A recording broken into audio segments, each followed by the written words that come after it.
The mighty T-40. If you're looking at this video, you probably know what a Peavey T-40 is and sort of what they're all about.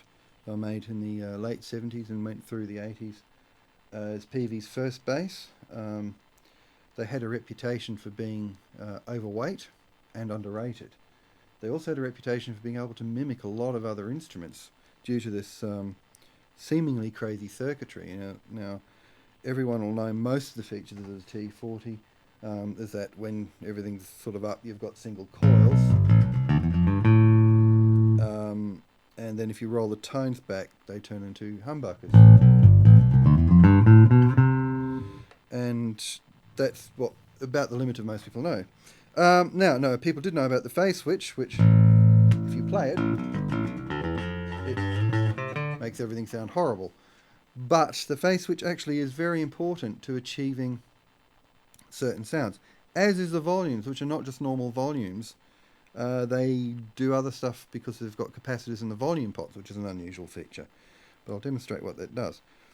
Firstly, people think that the T-40 can sound somewhat like a Rickenbacker. Now, I agree that it does sound somewhat like a Rickenbacker. It can get the sound pretty close. If you actually turn this pickup round, like unbolt it, you can get very close to the sound. However, I haven't done that in this case because I want it standard. But to mimic a Rickenbacker, you sort of want mainly single coils. That doesn't sound right, does it? But if you go from that point and then turn treble volume back, well, your low end comes back, but it's still got a slight out of phase sound, which sort of mimics a bit the treble pickup on a Rickenbacker. It's bass cut capacitor.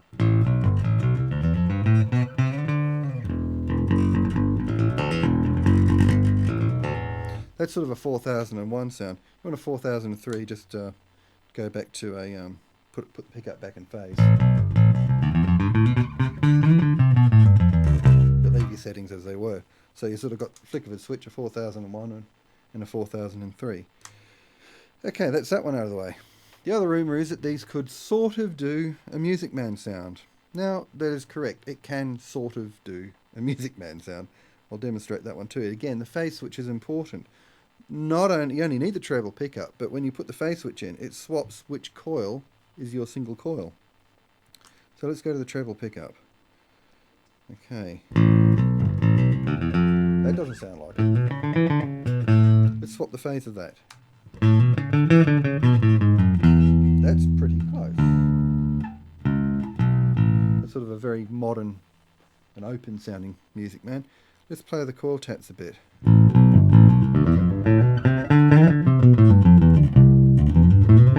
That sounds a little bit like it when you've got the mids up on them. What if I want a vintage Music Man sound? Well, what you do then, put both pickups on, still with it out of phase, roll your neck pickup volume completely off. Now that sounds like a daft thing to do, but there is something that volume pot does because of a capacitor in there that filters off your highs at a certain point. And you get... That's not it. Yep, that's it.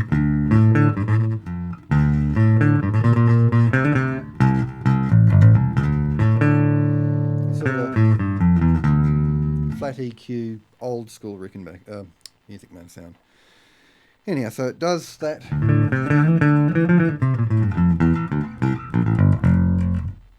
Close-ish, good enough. Okay, what about a precision bass? Now, when I first owned one of these, which my first bass was one of these many years ago, I thought it can't do a precision to save its life, and I was very disappointed, but I just didn't know what to do. And since then, all you have to do, everything in phase, everything all the way up, both pickups on, and then just roll the treble volume right off, and you will get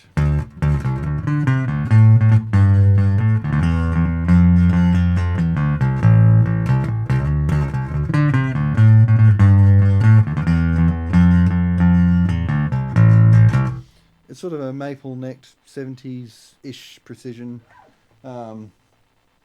Again, not exactly, but good enough for most applications. Now I can do one more bass. It can probably do many more actually, but it can do the ghastly sound of the Gibson EB3, which is so wonderfully dreadful, and it can do a few of its sounds. Firstly, the Sea of Mud.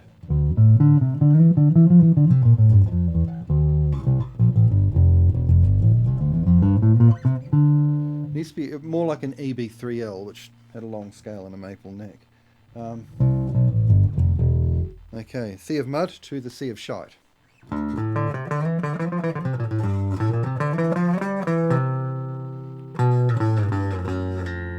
Which you don't know why they put that sound on the EB3, but there it is, replicated quite well. And the treble pickup.